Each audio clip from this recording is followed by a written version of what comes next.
Olá, sejam bem-vindos ao Panorâmica. João Fernandes é o diretor criativo de uma agência de publicidade, a Isobar, em Portugal e em Espanha. A empresa foi distinguida como a agência digital do ano 2013.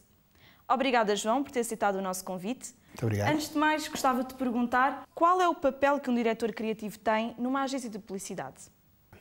Eu acho que diferente muito do perfil do diretor criativo, mas eu diria que se calhar a metáfora que mais correta para definir esse papel é um bocadinho um maestro, um condutor de uma orquestra, ou seja, nós, mais do que produzir a música, nós garantimos que a música que se produz se faz de acordo com uma pauta. E se tivéssemos que ir a analogia mais longe, a pauta seria o nosso briefing. Eu diria que isso talvez ajude as pessoas a perceber melhor o que é o nosso trabalho. Somos verdadeiramente condutores de uma orquestra e temos uma equipe de músicos que são os nossos criativos.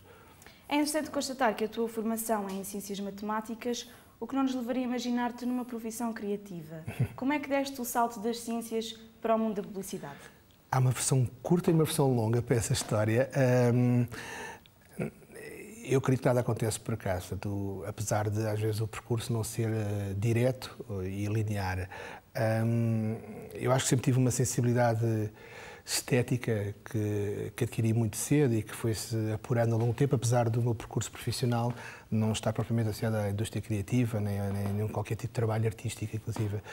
Mas existia, portanto, era uma visão crítica em relação àquilo que me rodeava, ou seja, às formas, às cores, ao que era ergonómico e que não era ergonómico, até que um dia, e aí sim parece ser um acidente, mas de facto gerou um momento quase epifânico, e que resultou da minha relação péssima com uma coisa que existia há uns anos atrás, que eram os gravadores de VHS, e que tinha uma facilidade muito interessante, que era de nos permitir programá-los para gravarem qualquer coisa quando não estávamos em casa. Isto hoje parece do século passado, qualquer box faz isto, mas na altura parecia-me a mim uma das facilidades mais interessantes, porque eram aquelas que permitem-nos gerir tempo. São sempre as mais importantes, as que nos permitem gerir tempo, que é o nosso recurso mais importante.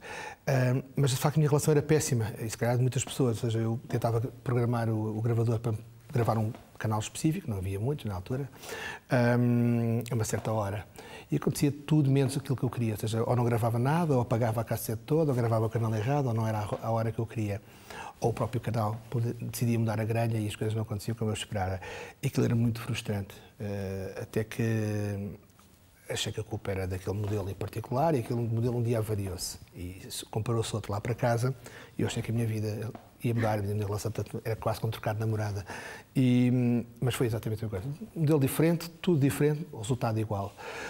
Aquilo um dia chateou-me tanto, que era uma coisa que eu queria de facto ver e não ia poder ver porque a máquina não se comportou como eu queria, que eu tomei uma decisão muito radical, que foi, ok, é isto que eu vou fazer na minha vida, vou dedicar-me a melhorar a relação das pessoas com as máquinas.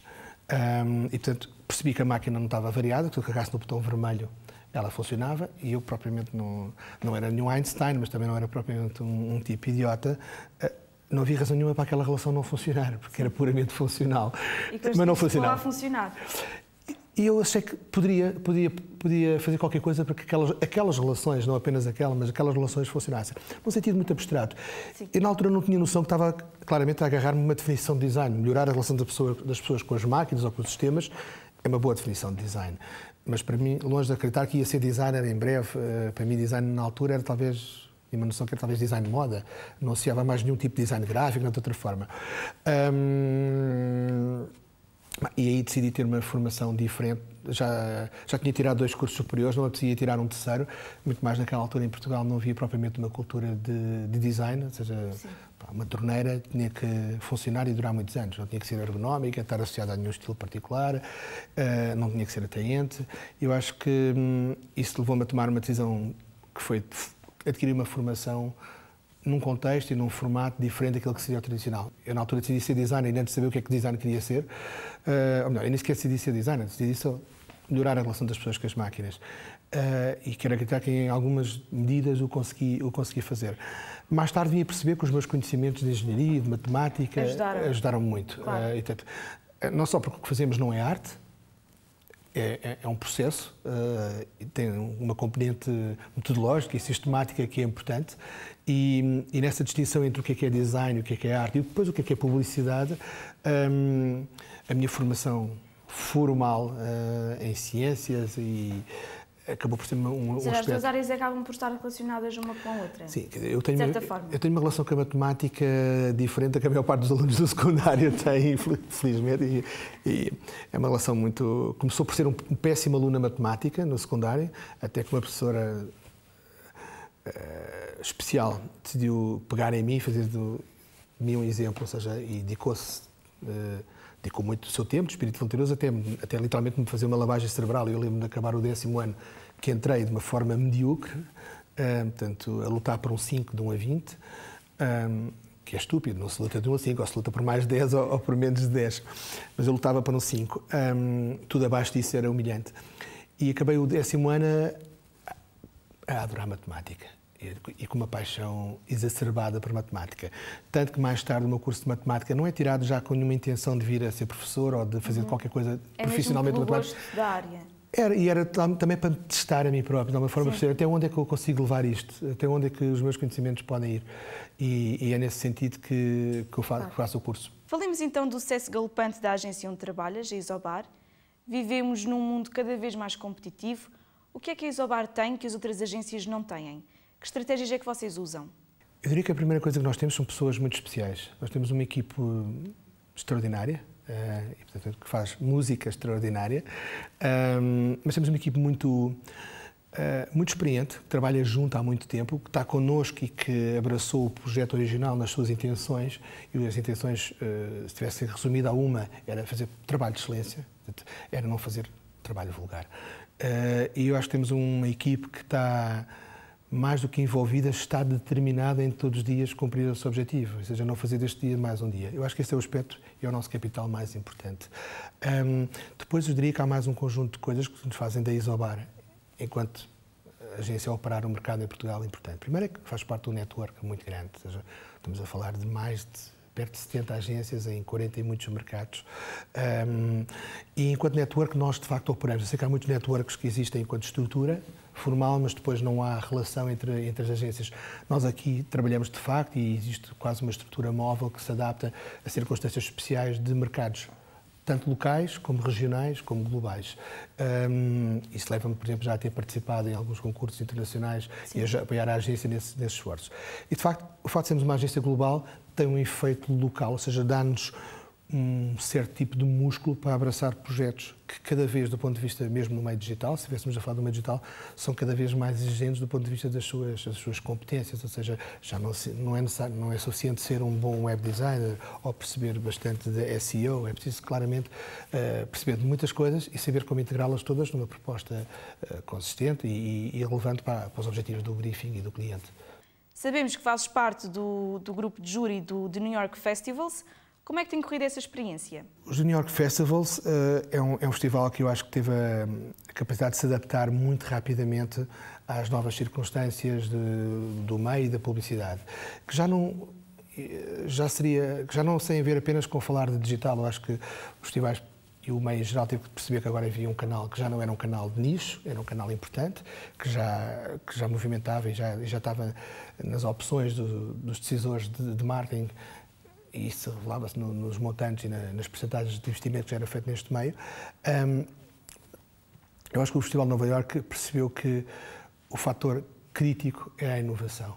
Ou seja, e o que o digital nos trouxe, mais do que a ocupação de um meio, e a da captação, e mais ou menos ao encontro do tempo que as pessoas dedicavam na utilização desse meio, foi perceber que neste meio só se pode estar de uma forma, em permanente inovação. E, portanto, adaptou-se criando uma categoria que eu tenho tido o privilégio de ser júri, que é a categoria Avant-Garde.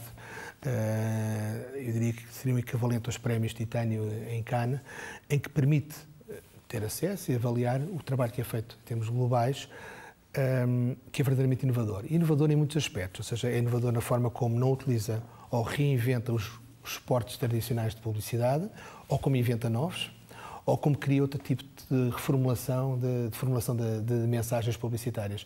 E, basicamente, que impacta as pessoas de uma forma inesperada e que é mais importante. E mais eficaz. Precisamente por estares ligado a projetos internacionais, tens uma melhor noção daquilo que acontece no mundo da publicidade. De que forma é que vês a publicidade que é feita em Portugal? O que é que há a melhorar? Há a melhorar muitas coisas. Eu sei que é muito fácil dizer que no passado é que era e as coisas eram melhores do passado. De facto, há circunstâncias que que são cíclicas e as que vivemos agora são particularmente desafiantes. Ou seja, há de facto dois tipos de problemas atuais em Portugal. Um é a falta de recursos financeiros, essencialmente. A maior parte dos nossos clientes passa por dificuldades reais em vender os seus produtos e serviços. E a outra, eu diria que é um efeito colateral de tudo isto, que é o medo. E o medo que leva a que... Achas que há medo? Há um medo de arriscar, naturalmente, e é um medo compreensível. Portanto, eu não sou um crítico desse medo. Acho que todos nós o sentiríamos nas mesmas circunstâncias. Os recursos são menores e a expectativa de resultados com esses recursos é alta e, portanto, corre-se menos riscos.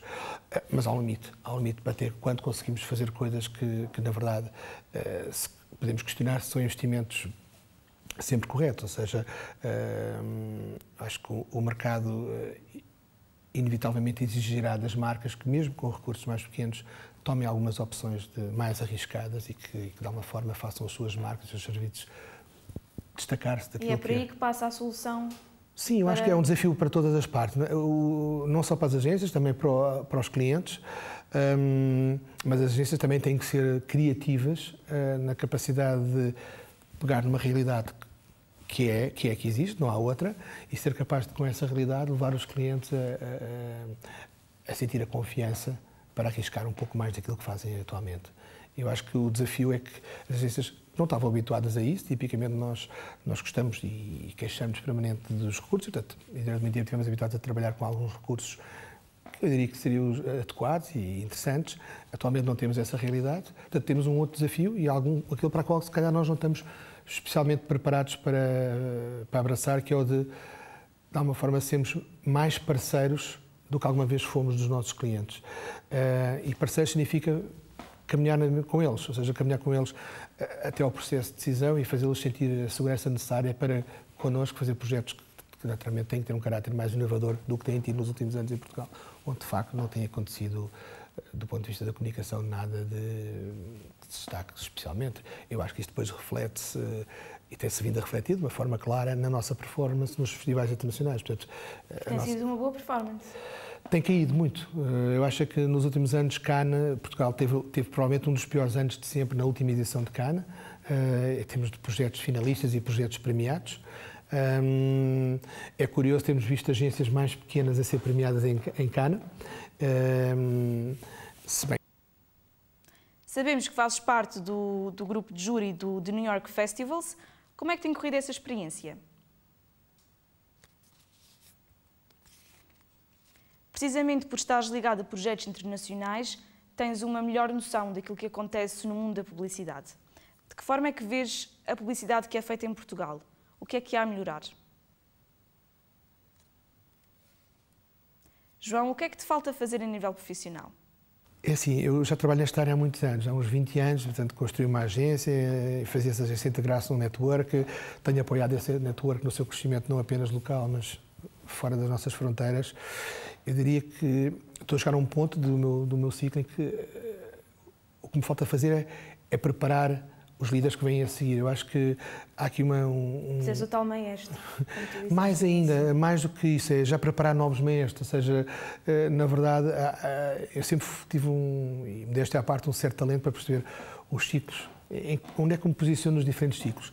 Há ciclos novos a começarem para mim, dentro desta área, portanto não estou em qualquer perspectiva de vir a abandonar, nem sequer fora deste network, mas claramente há um trabalho e há uma responsabilidade que eu vinha a adquirir que é cada vez mais internacional, portanto há a necessidade de ocupar posições de liderança dentro destas estruturas. Obrigada, João, por teres aceitado o nosso convite e boa sorte com o teu futuro. O prazer foi todo meu. Este foi mais um Panorâmica, mas já sabes, voltamos para a semana. Até lá!